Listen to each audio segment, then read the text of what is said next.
پشاور میں 2 روز قبل افطاری کے وقت بہن اور بھائی کو قتل کرنے والے ملزم کو پولیس نے گرفتار کر کے آلۂ قتل برآمد کر لیا ہے۔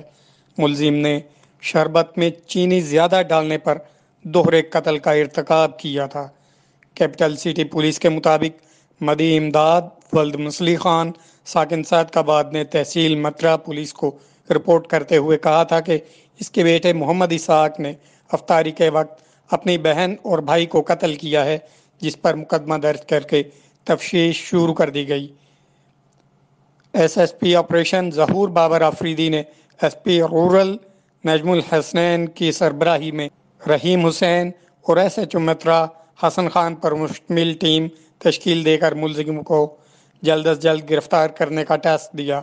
ٹیم نے ملزم کے تمام ممکنہ ٹھکانوں پر کارروائی کا سلسلہ جاری رکھا اور گزشتہ روز مصدقہ خفیہ اطلاع ملنے پر کارروائی کے دوران ملزم محمد اسحاق ولد امداد کو ضلع نوشہرہ کے ایک بھٹا خشت سے گرفتار کر لیا گیا۔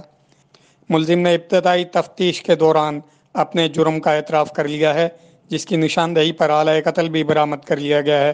پولیس کے مطابق افطار کے وقت شربت میں چینی زیادہ ہونے پر ملزم نے اپنی بہن سے تکرار کی۔ جب دوسرا بھائی معاملہ رفع دفع کرنے آیا تو ملزم نے فائرنگ کر کے دونوں کو قتل کر دیا اور فرار ہو گیا۔